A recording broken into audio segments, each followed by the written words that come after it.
चलो अब चालू करते हैं।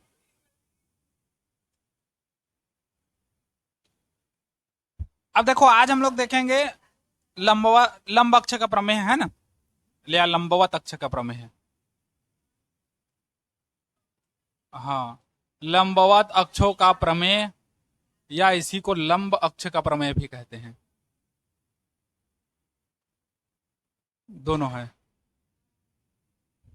ठीक वो माता दई हो।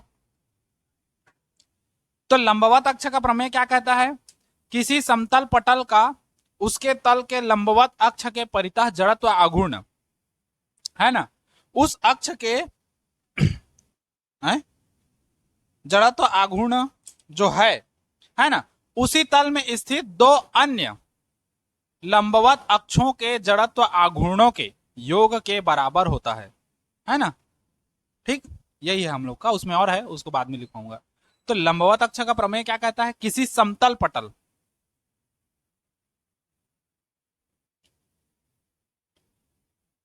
पट नहीं पटल, किसी समतल पटल का, हाँ, उसके तल के लंबवत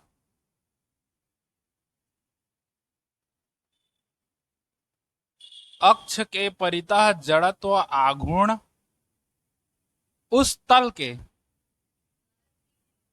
हाँ, उस तल में स्थित अन्य दो लंबवत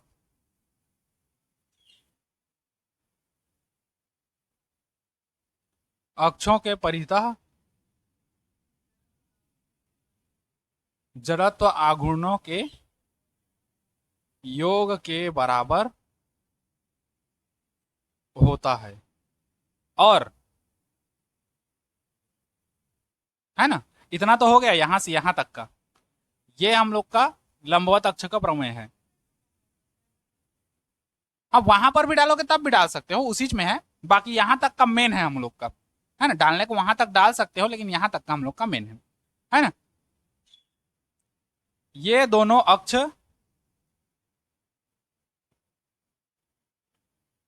एक दूसरे को उस बिंदु पर काटते हैं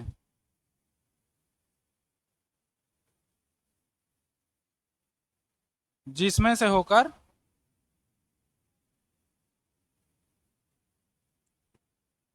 हाँ लंब अक्ष या लंबवत अक्ष गुजरता है। ठीक, यह होता है लंबवत अक्ष का प्रमेय। किसी समतल पटल का उसके तल के लंबवत अक्ष के परितः जड़त्व आघूर्ण उस तल में स्थित अन्य दो लंबवत अक्षों के जड़त्व आघूर्णों के योग के बराबर होता है ना। ये दोनों अक्ष एक दूसरे को उस बिंदु पर काटते हैं जहां से लंबवत अक्ष क्या होता है, गुजरता है। इसी को हम लोग क्या कहते हैं? लंब अक्ष का प्रमेय। लाल लाल लाल लाल चुनरी सितारों वाली दो नारायण है पहिन के आए तो चमका थे। इधर का है धूप का, है ना, धुंधला धुंधला।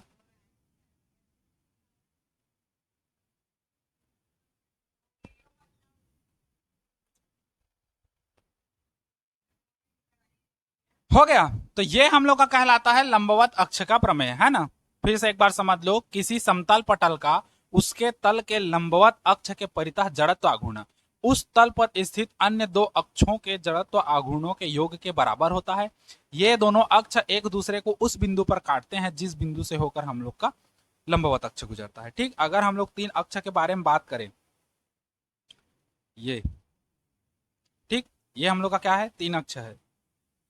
ओह, यह कैसे कैसे करते हो?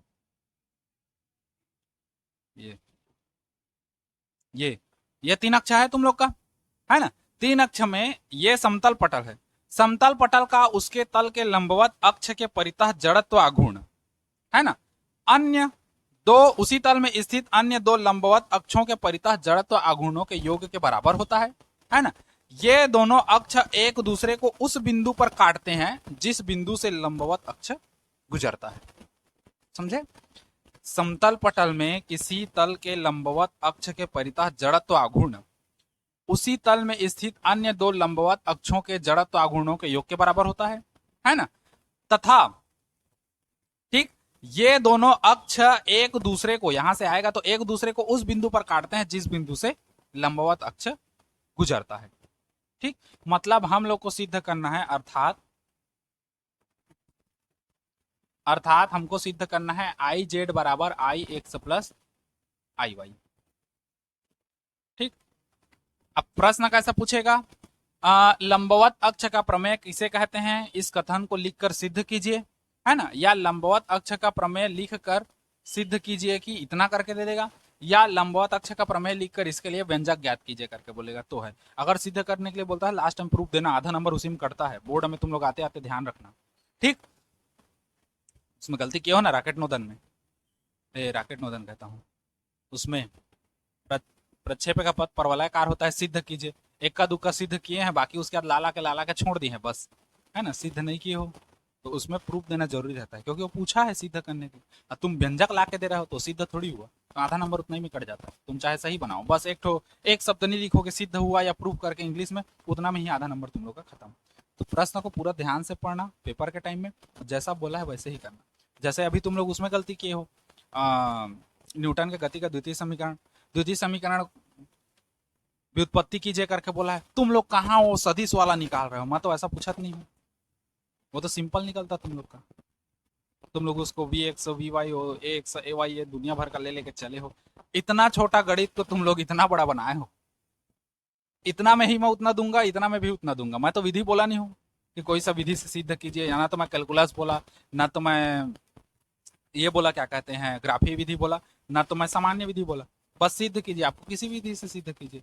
हाँ, जो तुम लोग वी एक्स वाला लेके चले हो, वी एक्स ए एक्स वाला, है ना, जो सदिश रूप में है, उसका अलग से देता है कि इस रूप में सिद्ध करके ये लाइए करके, उस कंडीशन में तुमको वही पैटर्न फॉलो करना होता है, वो अलग से देता है। और उसको नहीं देगा तो तुम लोग के पास तो तीन तीन विधि है, तीन में से कोई सा भी बनाओ, तुम लोग सिंपल विधि करके भी नंबर ला सकते हैं। हालांकि मिला उतना ही है तुमको, ऐसा नहीं कि कटा है, मिला उतना ही है, लेकिन उसी को ध्यान दिया करो, है ना, क्या पूछा है उसको। ठीक, ये हो गया हम लोग का। अब इसमें चित्रम देखो, लाल नहीं दिखे वो, मोर आंखें चल रही।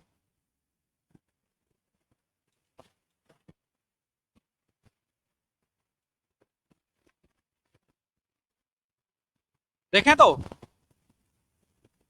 समतल पटल, ये मान लो हम लोग का 3 डायमेंशनल है ना। एक्स अक्ष है, ये वाई अक्ष है, और ये जेड अक्ष है। ठीक, 3 अक्ष है। कैसे कैसे है, बड़ा सुंदर सुंदर। ये 3 अक्ष है, एक्स अक्ष, वाई अक्ष और जेड अक्ष। जेड अक्ष इधर है तुम्हारे सोचना सही। अब इधर को तो मैं दिखा नहीं सकता बोर्ड में, तो इसलिए इसको ऐसे कर,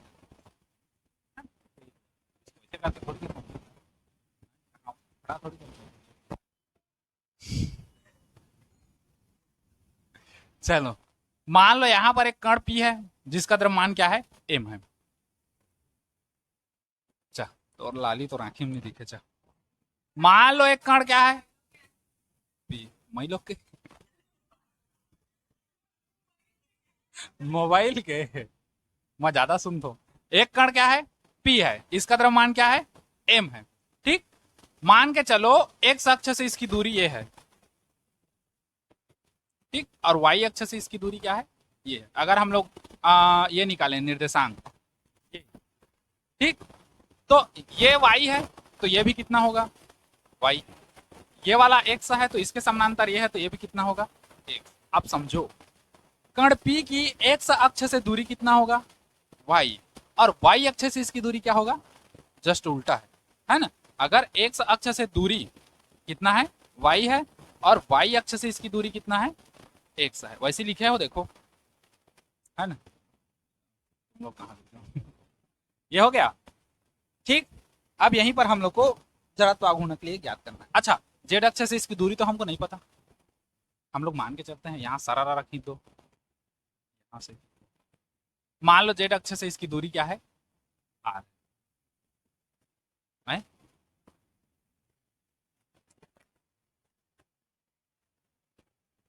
तो तुम लोग बना दिए हो उसको, न बनेगा वैसा, लेकिन अब इसको चेंज कर रहा हूं मैं। वो तो बनने को ऐसे ही बनेगा, यहाँ ऐसे बना दूंगा, वहां पर कट भी ले लूंगा उसमें तो। आप उतना बड़ा फिर चोतला करोगे, इससे अच्छा साफ कट साफ सुथरा बता, मैंने क्वांटम बना दे चल गए। ठीक, चलो इस चित्र को बनाओ, फिर हम लोग आगे बढ़ते हैं। चित्रम चित्रे चित्रानी, बनाओ बनावे बनाओ।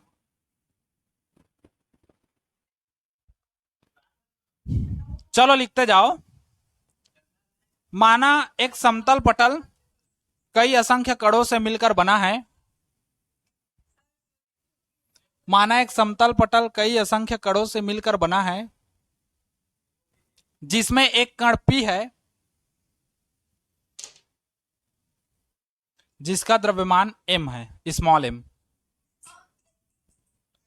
एक कण P है जिसका द्रव्यमान स्मॉल m है, जिसकी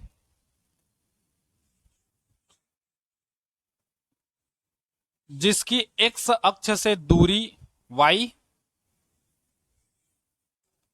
तथा y अक्ष से दूरी x है।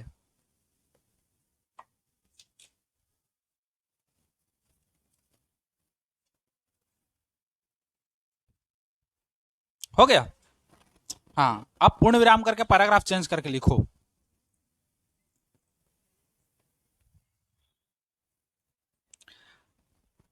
कण P की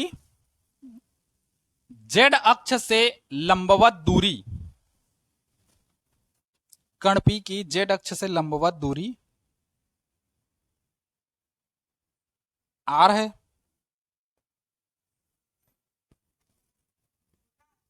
हाँ, स्मॉल आर तो माने हैं, छोटा आर।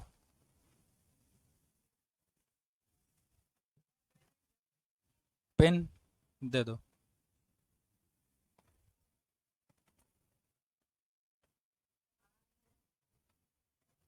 हो गया, आर है। अब देखो, इसको हम लोग कुछ त्रिभुज मानेंगे। मान लो ये मूल बिंदु है, तो इसको क्या मान लेते हैं, ओ। ठीक, ओ पी है, इसको एन मान लो और इसको एम मान लो। ठीक, जैसा भी मानो। ये तुमको दिखाने के लिए है ना ये चित्र। बाकी जेड अक्ष तुम लोग का ऐसे है, ऐसे रखाया है, तो यहां से इसकी दूरी y है, यहां से इसकी दूरी x है, और यहां से इसकी दूरी r है। तो यहां से ना होके हम लोग मूल बिंदु से लिए हैं इसकी दूरी को कितना, r। ठीक, अब जेड अक्ष तुमको ऐसे तो दिखा नहीं सकता, यहाँ कौन पकड़ के खड़ा रहेगा, तो इसलिए उसको ऐसे कर दिए। ठीक, भूथियार करे लाग एक जन, ठीक है टोरे वो। ये हो गया ना। अब देखो, तब तब देखो, कण P का x अक्ष के परितः जड़त्वाघूर्ण, तो कण P का x अक्ष के परितः जड़त्वाघूर्ण कितना होगा, द्रव्यमान m और एक अक्ष से लंबवत दूरी, तो x अक्ष से लंबवत दूरी कितना है, y, एक अक्ष हो जाते y स्क्वायर होगा। अब कण P के लिए है, अगर संपूर्ण पटल के लिए नहीं तो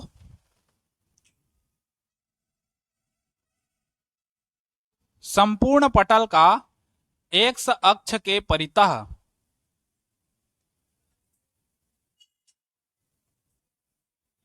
जड़त्वाघूर्ण, तो ये हो जाएगा आई एक्स, होगा आई एक्स बराबर समेसन एम वाई का स्क्वायर होगा। समझे। अब देखो, ऐसी तीनों के लिए निकालना है। कण P का x अक्ष के लिए निकाले, अब कण P का y अक्ष के लिए निकालेंगे, फिर कण P का किसके लिए निकालेंगे, z अक्ष के लिए, है ना, है ना। अब देखो, अब कण P का y अक्ष के परितः जड़त्वाघूर्ण,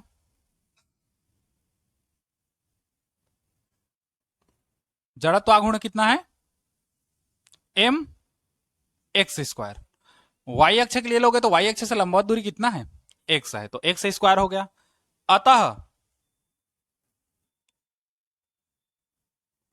संपूर्ण पटल का,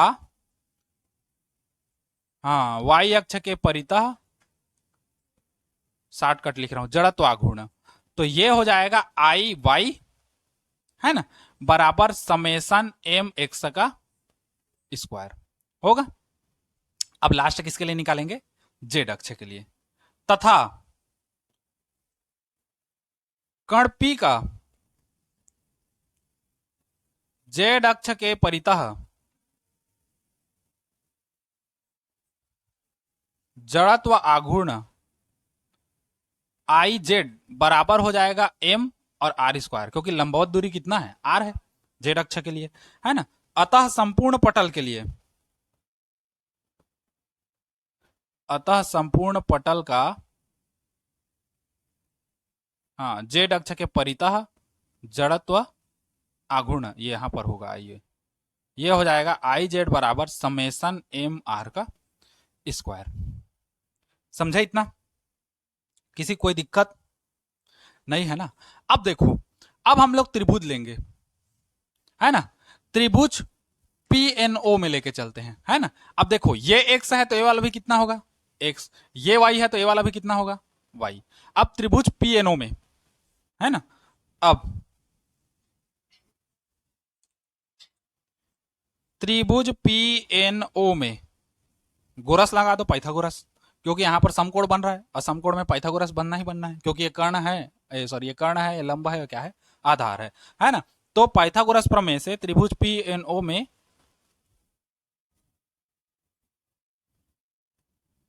गर्वागोरस प्रमेय से, है ना, क्या हो जाएगा? कर्ण का वर्ग मतलब पीओ का वर्ग बराबर लंब का वर्ग अर्थात पीएन का वर्ग, आधार का वर्ग मतलब ओ एन का वर्ग। ठीक, इसी में आगे देखो, पीओ का वर्ग मतलब आर का स्क्वायर बराबर पीएन का वर्ग मतलब वाई का स्क्वायर और ओ एन का मतलब एक्स का स्क्वायर। हो गया?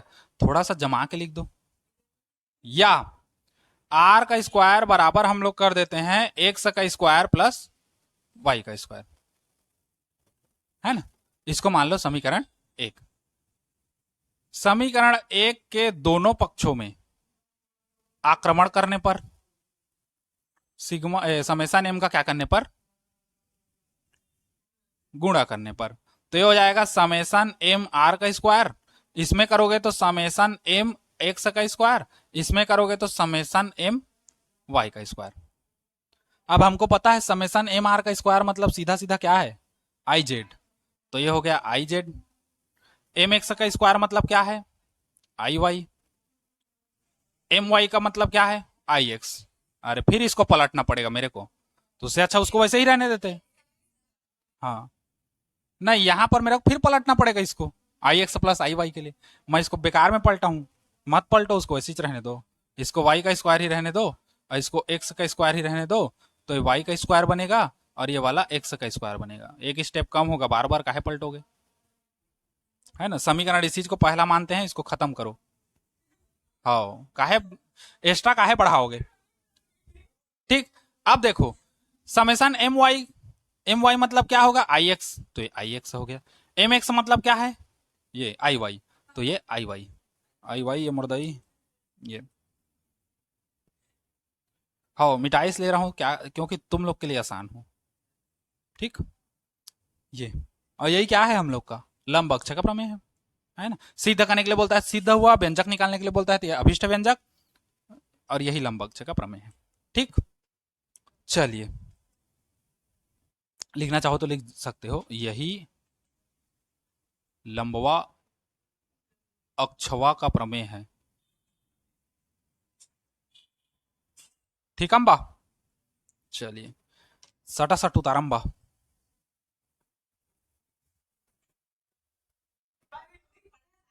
चलो, बंदे लोग को भेज कर दे।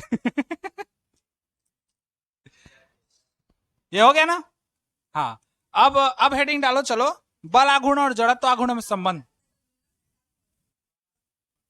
रिलेशन बिटवीन बल आघूर्ण एंड जड़त्व आघूर्ण। चलो, रिलेशन बिटवीन, अच्छा को ये, हाँ, कोड़ी त्वरण जड़त्व आघूर्ण में संबंध या जड़त्व आघूर्ण कोड़ी त्वरण में संबंध,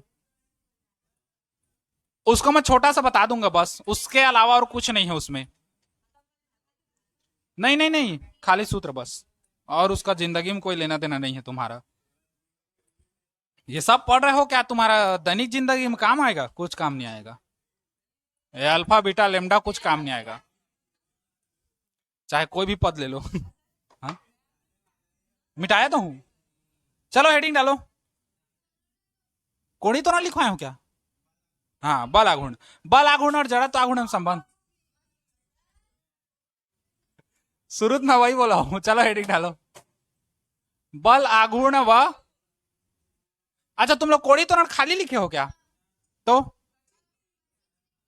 बल आघूर्ण व जड़त्व आघूर्ण में संबंध, कोड़ी त्वरण का खाली परिभाषा नहीं, खाली सूत्र लिखोगे छोटा सा, चालना सुधार ले मुंडिन। बल आघूर्ण व जड़त, यहां पर मैं बोला हूं देख के, तब भी तुम लोग उसमें मेरा भोरा मत, तो ध्यान अंधेरा था माँ का कर, तू घर जा, पापा को भेज।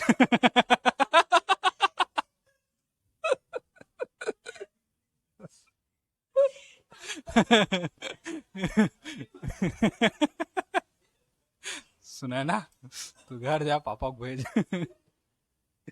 चलो हो गया, भला गुण जड़ता गुण संबंध। चलो लिखो, माना, तो वही तो है, माना एक पिंड किसी अक्ष के परितः कोणीय वेग ओमेगा से घूम रहा है।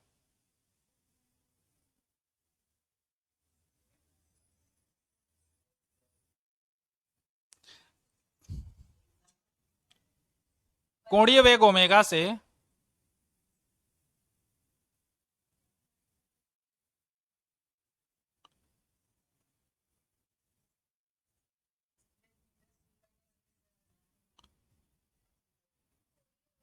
ओमेगा से ओमेगा, ए दे वो ए दे, हम हिंदी में ओमेगा थोड़े लिख बे। ओ ओमेगा से गति कर रहा है, हो गया। हाँ, पूर्ण विराम।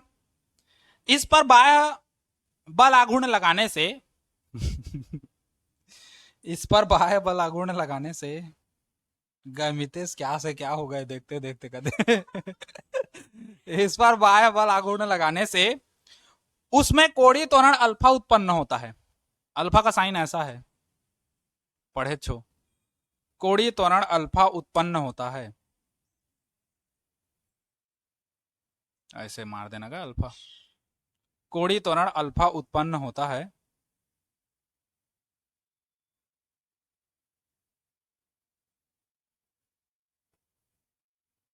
पूर्णविराम, पैराग्राफ चेंज। चूंकि पिंड असंख्य कणों से मिलकर बना है, नान नान एक गदा, चूंकि पिंड असंख्य कणों से मिलकर बना है, चूंकि पिंड असंख्य कणों से मिलकर बना है,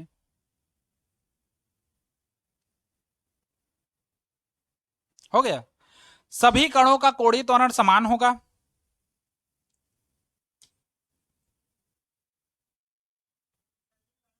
कोणीय त्वरण समान होगा, परंतु रेखीय त्वरण भिन्न भिन्न होगा।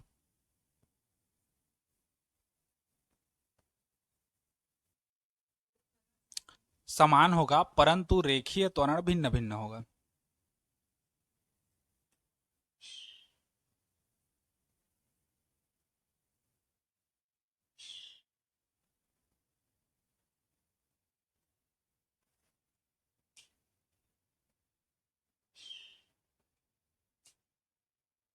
हो गया, अब समझो, चूंकि पिंड छोटे छोटे कणों से मिलकर बना है बहुत सारे, है ना, तो उनका कोणीय त्वरण समान होगा, क्योंकि कोणीय वेग ओमेगा से गति कर रहे हैं, तो सबका कोणीय त्वरण समान होगा, परंतु रेखीय त्वरण भिन्न भिन्न होगा। रेखीय त्वरण भिन्न भिन्न क्यों होगा? क्योंकि अक्षों से प्रत्येक कण की दूरी अलग अलग है। अब दूरी अलग अलग है तो रेखीय त्वरण भी क्या होगा? अलग अलग होगा। बाकी कोणीय त्वरण एक ही होगा क्योंकि वो कोणीय वेग ओमेगा से क्या कर रहे हैं, सब गति कर रहे हैं। ठीक, तो इसलिए अलग अलग होगा। अब देखो मान के चलते हैं एक कण है जिसकी इस अक्ष से दूरी r है और कोणीय त्वरण अल्फा है। तो यहीं पर मानेंगे, माना एक कण जिसका घूर्णन अक्ष से दूरी r व कोणीय त्वरण अल्फा है ना, कोणीय त्वरण अल्फा है, तो उस पर लगने वाला बल, उस पर लगने वाला बल, तो बल F बराबर क्या होता है, ए में होता है ना, बल F बराबर कितना होता है, ए में। और जो त्वरण है, जो त्वरण ए है वो कोणीय त्वरण के कोणीय त्वरण है, तो ये हो जाता है अल्फा इंटू आर। ये एक सूत्र है बस छोटा सा, इसके बारे में और ज्यादा डिटेल मत जानो, वो बहुत लंबा प्रोसेस है। तो खाली इतना मानो ए बराबर अल्फा इंटू आर, है ना। तो एफ बराबर हो जाएगा हम लोग का एम इंटू, ए के जगह में रखोगे अल्फा इंटू आर। ठीक, तो एफ बराबर ये हो जाएगा, अल्फा को आगे कर दो और एम इंटू क्या कर देते हैं, आर। इसको मानेंगे समीकरण एक। हो गया इतना। अब देखो, जब ये किसी अक्ष के परितः गति करेगा, कैसी गति, घूर्णी गति, है ना, तो उस समय हम लोग का क्या लगता है, बल युग्म आघूर्ण लगता है ना। तो बल युग्म आघूर्ण का सूत्र लगाएंगे, है ना। तो इस प्रकार,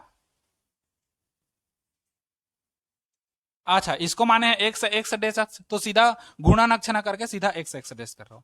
इस प्रकार एक्स डेश अक्ष के परितः